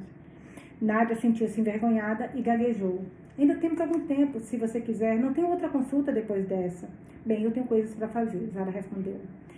Nádia se recompôs e perguntou sem rodeios. Você pode me contar algo pessoal sobre você? Como é? Nádia levantou-se da cadeira e moveu a cabeça para tentar capturar o olhar de Zara. Em todo esse tempo que passamos conversando, tenho a sensação de que você nunca me disse nada de realmente pessoal. Nada mesmo. Qual é a sua cor favorita? Você gosta de arte? Já se apaixonou alguma vez? As sobrancelhas de Zara se ergueram o máximo que puderam. Você acha que eu dormiria melhor se eu estivesse apaixonada? Nádia começou a rir. Não, eu só estava pensando que sei muito pouco sobre você. De todos os momentos que compartilharam, esse foi um dos mais marcantes. Zara ficou atrás da sua cadeira por vários minutos. Em seguida, respirou fundo e disse a Nádia algo sobre si mesmo que nunca havia contado a ninguém. Gosto de música. Eu ouço música muito alta quando eu chego em casa. Isso ajuda a organizar meus pensamentos. Só quando você chega em casa? Não posso ouvir música alta demais no escritório. Só surge efeito se ouvir um volume muito, muito alto. Zara dá um leve tapa na testa ao dizer isso, como se para ilustrar o que não surge efeito. Que tipo de música? Nádia perguntou gentilmente. Death metal. Uau! Isso é uma opinião profissional? Nádia deu uma risadinha. O que foi constrangedor e pouco profissional. Certamente não nos ensina a rir nos cursos de psicologia. É que foi bem inesperado. Por que death metal? É algo tão alto que silencia sua cabeça. Os nós dos dedos de Zara ficaram brancos em torno da alça de sua bolsa. Nádia percebeu. Então puxou um bloco de papel de uma das gavetas de sua mesa, escreveu algo e entregou uma folha a Zara. É uma receita de comprimidos para dormir? Zara perguntou. Nádia balançou a cabeça. É o nome de um bom par de fones de ouvidos. Tem uma loja de eletrônicos descendo a rua. Compre-os e poderá ouvir a música onde quer que esteja, no momento que as coisas começarem a ficar difíceis. Ah, lembra que ela colocou o fone? Quando ela, depois de falar com a assaltante, ela sentou e colocou o fone? Olha, que legal. Talvez isso a ajude a sair mais, conhecer pessoas, talvez até apaixonar-se. Claro que a psicóloga se arrependeu na mesma hora de ter tido essa última frase. Zara não respondeu. Enfiou o papel na bolsa, olhou para a carta no fundo dela e fechou-a rapidamente. Quando estava saindo, Nádia gritou ansiosa, preocupada por ter ido longe demais. Você não precisa se apaixonar, Zara. Não foi isso que eu quis dizer. Só quis dizer que talvez seja a hora de tentar algo novo. Eu só acho que você deveria se dar apenas desse mesmo a chance de ficar farta de alguém. Porque ela não dá nem essa chance, né? Ela não deixa nem a pessoa se aproximar até para ficar farta da pessoa. Ela já está farta antes da pessoa se aproximar. Zara entrou no elevador. Quando as portas se fecharam, ela pensou em empréstimos. O que concedemos e o que recusamos. Então ela apertou o botão de emergência para parar o elevador. Deve ter chorado como da última vez, né? Capítulo 52, página 243. Enquanto o drama dos reféns acontecia lá fora, Jack tentava pensar em alguma outra maneira de contatar o assaltante do banco em vez de deixar Jim subir com as pizzas. Ele pensou, porque os jovens podem ter uma certeza absoluta em relação a quase tudo, quase o tempo todo. Mas mesmo para Jack, teria sido mais fácil ter plena convicção de que a bomba não era uma bomba se ele não precisasse enfiar seu pai para testar a teoria. Espere, pai, eu tenho... Ele começou, depois ergueu o telefone e disse ao negociador. Antes de entrarmos com as pizzas, quero tentar ter uma noção melhor do que está acontecendo. Posso entrar no prédio que fica do outro lado da rua e de lá ver as janelas da escada? O negociador parecia cético. Que diferença isso faria? Nenhuma, talvez, Jack admitiu. Mas vou poder dizer com mais certeza se é uma bomba ou não pelo que vejo da janela. Antes de enviar meu colega, quero saber se esgotei todas as opções. O negociador colocou a mão sobre o telefone e falou com outras pessoas. Um dos malditos chefes, talvez. Aí ele voltou e disse. Sim, está bem. Ele não disse a Jack que ficou surpreso por ele ter chamado o próprio pai de colega em uma situação tão crítica. Mas ele ficou. Então Jack entrou no prédio por outro lado da rua. O negociador ficou na linha. E um andar e meio depois perguntou. O que você está fazendo? Vou subir as escadas, Jack respondeu. Não tem elevador? Não gosto de elevadores. O negociador parecia estar batendo a cabeça com o telefone. Quer dizer que você está preparado para entrar num prédio com uma bomba e um assaltante armado, mas tem medo de elevadores? Não tenho medo de elevadores, tenho medo de cobras e de câncer. Eu só não gosto de elevadores, Jack respondeu baixinho. O negociador parecia estar sorrindo. Você não pode chamar reforços? Todo o pessoal que temos está à disposição aqui, a equipe inteira. Eles estão mantendo a cordão de isolamento e evacuando os prédios próximos. Eu chamei reforços, mas os 2 policiais estão esperando por suas esposas. O que isso significa? Que eles estavam bebendo. Suas esposas terão que trazê-los até aqui. Bebendo a essa hora do dia, um dia antes da véspera do ano novo? O negociador quis saber. Não sei como vocês fazem em Estocolmo, mas aqui levamos o ano novo a sério, Jack respondeu. O negociador deu uma gargalhada. Nós, em Estocolmo, não levamos nada a sério, você sabe disso. Pelo menos o que não seja importante. Jack sorriu. Ele hesitou brevemente enquanto subia mais alguns degraus, antes de fazer a pergunta que estava querendo fazer já há algum tempo. Você já se envolveu em uma situação de reféns antes? O negociador hesitou antes de responder. Sim, claro. Como acabou? Ele soltou os reféns e saiu depois de passarmos 4 horas conversando. Jack baixou a cabeça e parou no penúltimo andar. Ele espiou pela janela do patamar com um pequeno par de binóculos. Dali pôde ver os fios no chão do patamar oposto. Eles estavam saindo de uma caixa com que alguém havia escrito com uma caneta marcadora. Ele não tinha certeza absoluta, mas de onde estava parecia muito com as letras Natal. Não é uma bomba, ele disse ao telefone. O que acha que é então? Parecem luzes de Natal, dessas externas. Ótimo. Jack continuou até o último andar. Se o assaltante do banco não tivesse fechado as cortinas, ele poderia ver o interior do apartamento. Como você o tirou de lá? Ele perguntou. Quem? O tomador do reféns, da última vez. Como sempre, suponho, uma combinação do que nos ensinam. Não use frases negativas, evite dizer não pode, não faça. Tente encontrar algo que vocês têm em comum, descubra qual a motivação dele. Foi realmente assim que você o tirou de lá? Não, claro que não, estou brincando. Sério? Sim, sério. Conversamos por 4 horas e de repente ele ficou em silêncio. E claro, essa é a primeira coisa que aprendemos. Mantê-lo ocupado, não deixar ele em silêncio. Exatamente. Eu não sabia o que fazer, então me arrisquei e perguntei se ele queria ouvir uma piada. Ele não disse nada por 1 minuto ou mais. Depois falou, e aí, vai me contar a piada ou não? Então eu contei aquela sobre os 2 irlandeses num barco. Você conhece esta? Não, Jack disse. Ok. 2 irmãos irlandeses. Gente, eu sou a pior pessoa para contar piada, porque assim, para mim, hoje piada é daquelas, sabe, bem bobas. E tem umas que eu não entendo. Juro por Deus, mas vamos ver aqui. Certo? Aqui vai ser das facinhas. E tem umas que eu acho tão sem graça que, juro por Deus, eu não consigo nem disfarçar. Ok, 2 irmãos irlandeses estão pescando no mar. Uma forte tempestade começa e eles perdem os 2 remos. Eles estão convencidos de que vão se afogar. Então, de repente, um dos irmãos vê algo na água e consegue pegar. É uma garrafa. Eles puxam a rolha e, puf, um gênio aparece. Ele lhes concede um desejo. Qualquer coisa que eles quisessem. Então, os 2 irmãos olham para o mar tempestuoso, estão presos lá sem remos, a vários quilômetros da costa, e o primeiro irmão está pensando no que pedir quando o segundo deixa escapar rindo. Eu queria que o mar inteiro fosse de Guinness. Minha nossa. O gênio encara como se ele fosse um idiota. Então diz, ok, claro, vamos nessa. E, puff, o mar se transforma em cerveja. O gênio desaparece. O primeiro irmão encara o segundo irmão e estoura. Seu idiota, tínhamos um único desejo e você desejou que o mar fosse de Guinness? Você tem ideia do que fez? O segundo irmão balança a cabeça de vergonha. O primeiro irmão estende os braços e diz... O negociador fez uma pausa dramática, mas não teve tempo de concluir a piada antes de Jack interromper do outro lado da linha. Agora vamos ter que mijar no barco. Que não vou mijar nunca na cerveja. Ofendido, o negociador bufou tão alto que o telefone tremeu. Então você conhecia, afinal de contas? Minha mãe gostava de piadas. Foi isso mesmo que fez o tomador de refém se entregar? A linha ficou silenciosa um pouco mais. Talvez ele quisesse evitar que eu contasse outra piada para ele. O negociador parecia querer rir ao dizer isso, mas não deu muito certo. Jack não pôde deixar de notar. Ele havia chegado ao último andar agora e olhou pela janela para a varanda do outro lado da rua. Ele parou surpreso. O que é? Que estranho. O que foi? Consigo ver a varanda do apartamento onde estão reféns. Tem uma mulher lá. Uma mulher? Sim, usando fones de ouvido. Fones de ouvido? Sim. Que tipo de fones de ouvido? Quantos tipos diferentes existem? Que diferença isso faz? O negociador suspirou. Ok, pergunta estúpida. Quantos anos ela tem, então? Uns 50, talvez mais. 50 e pouco ou 50 e muitos anos? Por Deus, eu não sei. Uma mulher perfeitamente comum. Tá, calma. Se ela parece assustada, ela parece entediada. Seja como for, não parece estar em perigo de jeito nenhum. Que situação de reféns mais esquisita. Exatamente. E o que tem na escada definitivamente não é uma bomba. E ele tentou assaltar um banco sem dinheiro. Eu disse desde o início, não estamos lidando com um profissional aqui. O negociador levou isso em consideração por alguns momentos. Sim, você pode estar certo. Ele estava tentando parecer confiante, mas Jack podia ouvir sua dúvida. Os 2 homens compartilharam um longo silêncio antes de Jack dizer. Diga-me a verdade. O que aconteceu nessa última situação de reféns em que você trabalhou? O negociador suspirou. O homem libertou os reféns, mas ele atirou em si mesmo antes de conseguirmos entrar. Essas palavras acompanhariam Jack ao longo do dia, bem ao lado da sua pele. Ele já havia começado a descer as escadas no momento em que o negociador pigarreou. Ok, Jack, posso fazer uma pergunta a você?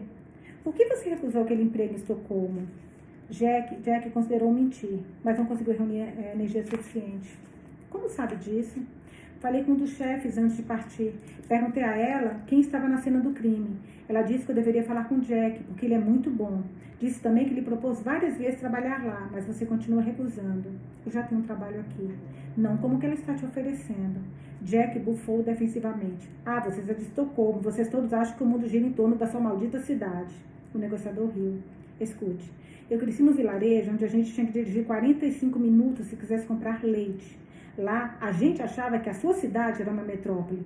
Para nós, vocês é que eram de Estocolmo. Todo mundo tem alguém na vida de Estocolmo, eu acho.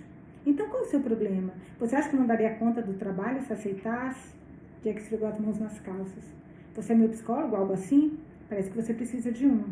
Não podemos... Imagina ele e a Nádia, gente, eu já tô vendo o casalzinho aqui, bonitinho, né? Alguém falou do casal, Jack com a Nádia? Eu acho que alguém falou. Não podemos, porque agora vem a minha cabeça, eu falei, cara, mas acho que a ideia não foi minha, não. Acho que alguém plantou aqui. Não podemos apenas nos concentrar no trabalho que temos aqui agora? O negociador hesitou e respirou fundo antes de perguntar. Seu pai sabe que ofereceram outro posto a você? Jack estava prestes a responder com um palavrão, mas o negociador não chegou a ouvi-lo, porque naquele momento Jack olhou pela janela e viu que seu pai não estava mais esperando na rua como lhe disseram. Mas que raios! Jack exclamou. Então ele encerrou as ligações e saiu correndo.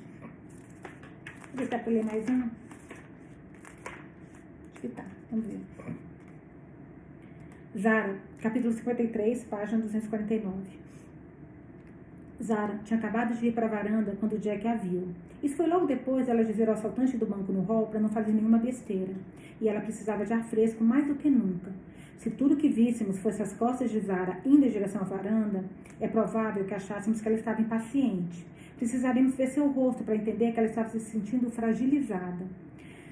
Pouco antes ela havia se surpreendido, perder o controle. Ela sentira coisas. Para qualquer outra pessoa, aquilo que aconteceu talvez fosse apenas vagamente constrangedor, como quando descobrimos que estamos começando a ter o mesmo gosto musical dos nossos pais, ou comemos algo achando que é chocolate, mas descobrimos ser patê de fígado. No entanto, para Zara, aquilo desencadeou uma sensação de pânico total. Ela estaria começando a sentir empatia? Ela esfregou as mãos cuidadosamente com álcool em gel, contou as janelas do prédio do outro lado da rua sem parar. Tentou respirar fundo. Ela estava no apartamento fazia tempo demais. As pessoas ali dentro haviam reduzido sua distância habitual. E Zara não estava acostumada com isso. Na varanda, ficou encostada na parede do prédio para que ninguém na rua pudesse vê-la lá em cima. Colocou os fones do ouvido e aumentou o volume até o ruído estridente da música abafar o ruído estridente dentro da sua cabeça. Até as pancadas de death metal bateram mais forte do que o seu coração. E bem ali, talvez ela tenha encontrado uma trégua consigo mesma. Ela pôde ver o inverno se acomodando em toda a cidade. Gostava do silêncio daquela época do ano, mas nunca apreciara sua presunção. Quando a neve chega, o outono já fez todo o trabalho, tomando conta de todas as folhas e varrendo aos poucos o verão da memória das pessoas. Tudo que o inverno teve que fazer foi congelar um pouco as coisas e levar todo o crédito. Como um homem que passa 20 minutos perto de um churrasco, mas nunca se viu uma refeição completa na vida. Ela não ouviu a porta da varanda se abrir, mas sentiu uma orelha felpuda encostar no seu cabelo quando Lenar apareceu e ficou ao lado dela. Ele deu uma pancadinha de leve em um dos fones de ouvido. O que é? Ela retrucou. Você fuma? Lenar perguntou, porque, embora ele não estivesse conseguindo retirar a cabeça do coelho, havia um pequeno orifício no focinho, por onde ele tinha quase certeza de que ele seria capaz de fumar. Claro que não, Zara disse, colocando o fone de volta no ouvido. Lenar fez cara de espanto, mesmo que isso não fosse visível através da ambivalência imutável da cabeça do coelho. Zara parecia alguém que fumava, não só porque gostava, como também para tornar-o irrespirável para os outros. O coelho bateu fone no ouvido novamente, e ela o removeu com extrema relutância. O que está fazendo na varanda, então? Ele quis saber. Zara olhou para ele de forma demorada e severa, começando pelas meias brancas, passando pelas pernas de fora e as cuecas sem elástico até o peito nu, onde os pelos começavam a ficar grisalhos. Você acha mesmo que está numa posição de questionar as escolhas de vida dos outros? Ela perguntou, mas não sou tão irritada quanto queria. O que foi irritante? Ele coçou as orelhas de coelho grandes e laminadas e respondeu, eu também não fumo, não de verdade, só em festas e quando estou sendo mantido como refém. Ele riu, ela não. Ele ficou em silêncio. Ela colocou o fone de volta no ouvido, mas é claro que ele deu outra pancadinha. Gente, o Lenar é muito... Como eu detesto em fazer isso, meu Deus. Posso ficar um tempo aqui com você? Tenho receio de que Roger possa me bater de novo se eu voltar lá pra dentro. Zara não respondeu. Apenas colocou o fone de ouvido de volta no lugar e o coelho bateu nela de novo. Você está aqui no safari, então? Ela olhou para ele com surpresa. O que significa isso? Só uma observação. Sempre tem gente como você nessas visitas a apartamentos à venda. Alguém que não quer comprar o imóvel para ver só por curiosidade. Faça um safari. Um test drive de estilo de vida. Nós conseguimos reconhecer esse tipo de coisa no meu trabalho. O olhar de Zara foi venenoso, mas sua boca permaneceu fechada. Ser transparente para outra pessoa não é nada agradável. Você tende a fechar a roupa bem apertada quando isso acontece. Ainda mais você é daquele tipo de pessoa que vê através dos outros. Seu instinto foi dizer algo cruel para colocar um pouco de distância entre eles. Mas em vez disso, ela perguntou, você não está com frio? Ele balançou a cabeça, ela teve que se abaixar para evitar uma de suas orelhas. Então ele deu um tapinha no rosto felpudo e sorriu. Não, dizem que 70% do calor do corpo se perde pela cabeça. Então, como estou preso aqui, acho que estou perdendo apenas 30% agora. Aquilo não era o tipo de coisa que um homem costuma se vangloriar quando está só de cuecas numa temperatura congelante, pensou Zara. Ela recolocou o fone de ouvido, esperando que isso passasse para se livrar dele. Mas antes mesmo dele tocar no fone de ouvido novamente, ela tinha adivinhado que sua próxima frase começaria com a palavra eu. Eu sou mesmo? É um ator. Esse negócio de performance disruptivas em visita a imóveis é apenas um bico. Que interessante. Ator! E o policial também era... Não, o policial era mágico. Ator. Será que por isso, então, que vocês falaram? Vocês têm razão. Que talvez por isso que ele estava com sangue, né, falso. Que interessante. Zara disse em tom que só um pirralho, filho de um operador de televisão, interpretaria como um convite para continuar falando. Só um pirralho, filho de um operador de televendas, interpretaria como um convite para continuar falando. Os tempos estão difíceis para as pessoas da cena cultural, o coelho comentou. Zara colocou os fones de ouvido em volta do pescoço, já resignada, e bufou. Então é essa a sua desculpa para explorar o fato de que os tempos estão difíceis também para as pessoas que vendem apartamentos? Por que é que vocês da cena cultural nunca pensam que o capitalismo é bom, exceto quando são vocês que estão lucrando com ele? Simplesmente escapou. Ela realmente não sabia por quê. Entre as orelhas do coelho, ela teve um vislumbre da ponte. As orelhas balançaram pensativamente ao vento de dezembro. Desculpe, mas você não me parece o tipo de pessoa que sente pena de quem está tentando vender apartamento, ele disse. Zara bufou de novo, com mais raiva.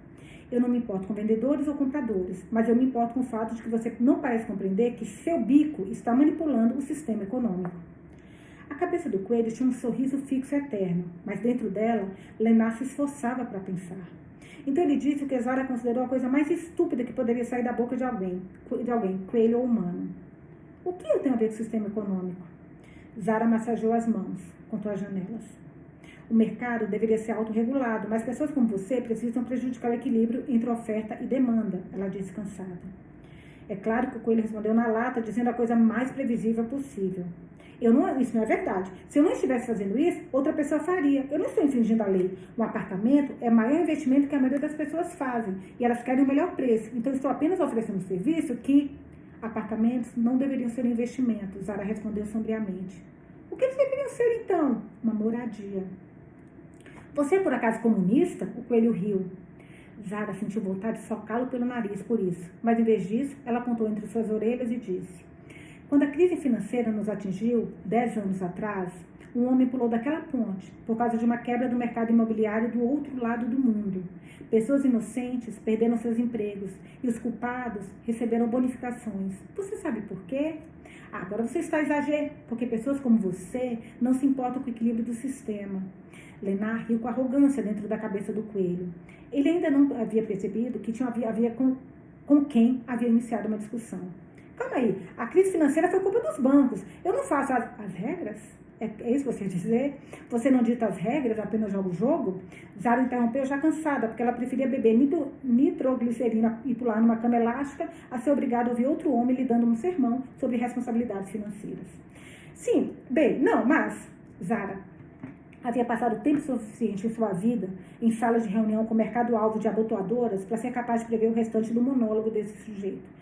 E ele decidiu economizar seu tempo e sua laringe. Deixe-me adivinhar onde você está querendo chegar com essa conversa. Você não liga para o vendedor desse apartamento. Você também não liga para a Roger e a Ana Lena. Você só se preocupa com você. Mas você vai tentar se defender dizendo que não é possível enganar o mercado imobiliário porque o mercado não existe de verdade. É uma construção teórica. Apenas números na tela de um computador. Logo, você não tem nenhuma responsabilidade, não é? Não, Lenar começou a dizer, mas nem mesmo conseguiu respirar antes que Zara continuasse. Depois, você vai desencavar uma baboseira de psicologia barata para dizer que o dinheiro não tem nenhum valor, porque o dinheiro também é uma construção teórica. Então, chegamos à moral da história, onde o velho esperto, que você é, começa a ensinar a bobinha ignorante, que sou eu, o que é teoria econômica e como o mercado de ações surgiu. Talvez lhe ocorra me contar sobre Hanoi, de 1902, quando o governo tentou combater uma praga de ratos, oferecendo aos cidadãos uma recompensa por cada rato que matassem e cujo rabo entregassem à polícia. E que a isso levou? As pessoas começaram a criar ratos. Você tem ideia de quantos homens me contaram essa história para ilustrar como o povo é egoísta e desonesto? Você não sabe quantos homens iguais a você Cada mulher do planeta encontra todos os dias homens que acham que cada pensamento que brota dos seus minúsculos cérebros masculinos é um lindo presente que vocês podem nos dar. A essa altura, Leonor já havia recuado 3 passos em direção ao corrimão, mas Zara não perdeu o ritmo. Então tudo que ele teve de dizer foi eu, antes que ela explodisse. Você é o quê? Você é o quê? Você não é o ganancioso? Os outros é que são? É isso que você ia dizer? O coelho balançou as orelhas. Não, me desculpe. Eu não sabia que alguém havia pulado daquela ponte. Você sabia? As faces de Zara tremiam. O pescoço estava vermelho sob os fones de ouvido. Ela não estava mais falando com Lenar, mas exatamente com quem estaria falando, talvez não estivesse claro, nem mesmo para ela. Mas parecia que vinha esperando há 10 anos para gritar com alguém. Qualquer um. Acima de tudo, consigo mesmo. Então vociferou. Pessoas como vocês e eu são um problema. Será que não entende? Sempre nos defendemos dizendo que estamos apenas oferecendo um serviço, que somos apenas uma parte minúscula do mercado, que tudo é culpa do próprio povo, que eles são gananciosos, que não deveriam ter nos dado dinheiro. E depois, nós ainda temos o descaramento de nos perguntarmos por que as bolsas de valores quebram e a cidade está cheia de ratos. Seus olhos estavam ensandecidos. Ela precisava disso, gente. Ela precisava dessa... Nossa, que legal. Dessa... desabafo, né? Seus olhos estavam ensandecidos de raiva. E eu tô achando que essa carta, gente, talvez não seja tão ruim como ela tá achando. Ai, tomara, né? Eu tô bem curiosa com essa carta, eu tô muito curiosa. Seus olhos estavam ensandecidos de raiva, e pequenas nuvens de fumaça saíam aceleradas por suas narinas. O coelho não respondeu. Aqueles olhos que não piscavam apenas olhavam para ela, enquanto ela tentava controlar sua pulsação. Então um som entrecortado explodiu de dentro da cabeça do coelho. E a princípio, Zara pensou que o maldito velho estivesse tendo um derrame. Depois percebeu que era assim que Lenar soava quando gargalhava, como se de fato o riso saísse do fundo de suas entranhas. Ele estendeu os braços. Eu não sei mais o que você está falando, para ser franco, mas eu desisto. Você venceu, você venceu. Os olhos de Zara se estreitaram, tanto de medo quanto de raiva. Era mais fácil falar com o coelho do que com as outras pessoas, porque ela não precisava olhar nos olhos de Lenar. Zara não estava preparada para o que isso faria com ela. Inclinou-se para a frente e esticou os dedos nas coxas, dobrando-os e esticando várias vezes. Depois disse em um tom de voz mais baixo. Eu venci, não é? E Ana Helena e Roger também. Ele está tentando ficar rico e ela está tentando fazê-lo feliz. Tudo que eles estão realmente fazendo é adiando um divórcio inevitável. Mas isso provavelmente só te deixa feliz, porque assim eles terão que comprar 2 apartamentos. Com isso, algo aconteceu. Lenar ergueu a voz pela primeira vez. Não, isso não basta, porque eu não acredito nisso. Então você acredita em quê? Zara retrucou, e a despeito do que quer que seja que a levou a esse ponto, sua voz finalmente falhou. Ela fechou os olhos com força e cerrou os punhos em torno dos fones de ouvidos. Havia esperado 10 anos que alguém lhe fizesse essa pergunta. Por isso, quase a surpreendeu quando ele disse, no amor. O que você não... Eu não acredito nisso. Ele está falando que acredita no amor. Lenar soltou essa resposta distraidamente, como se não fosse importante. Zara não estava preparada para isso. Esse tipo de coisa pode deixar uma pessoa com raiva. A voz de Lenar ficou mais abafada dentro da cabeça do coelho, como se ferida agora. Você fala como se eu fosse ficar feliz se as pessoas divorciassem. Ninguém vai a 2.000 visitas a apartamentos e não percebe que há mais amor no mundo do que ao contrário. Nem mesmo Zara teve uma resposta para isso. Ele ainda não parecia estar congelando, o idiota com cabeça de coelho, o que só a deixou mais enfurecida. Pare de falar de amor e sinta frio, pelo amor de Deus, como qualquer idiota normal, ela pensou. E se preparou para responder com algum comentário devastador. Mas tudo o que se ouviu perguntar foi, em que se baseia para afirmar isso? As orelhas do coelho oscilaram. Em todos os apartamentos que não estão à venda. Caraca! Até o coelho, até o Lenar tem comentário bom, gente. Os dedos de Zara se atrapalharam em torno do pescoço. Não foi uma resposta totalmente ridícula, o que obviamente a irritou. Porque Lenar não teve a decência de ser um idiota completo. Um idiota que também é romântico é quase insuportável. E este quase pode enlouquecer uma mulher com fones de ouvido. Então ela permaneceu em silêncio, olhando em direção à ponte.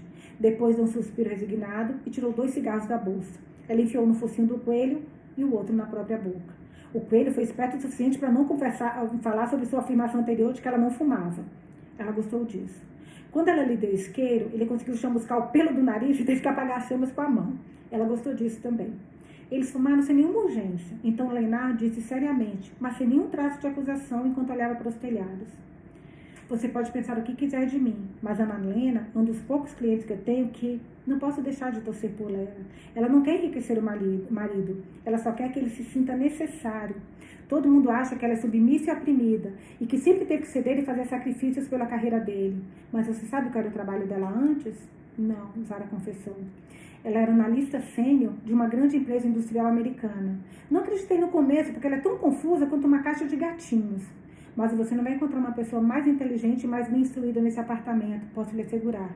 Quando os filhos eram pequenos, a carreira dele começou a decolar, mas a dela estava indo ainda melhor. Então Roger recusou uma promoção para que pudesse ficar mais tempo em casa com os filhos e ela pudesse fazer todas as viagens de negócios. Só iria durar alguns anos. Mas a carreira dela começou a alçar voo enquanto a dele patinava.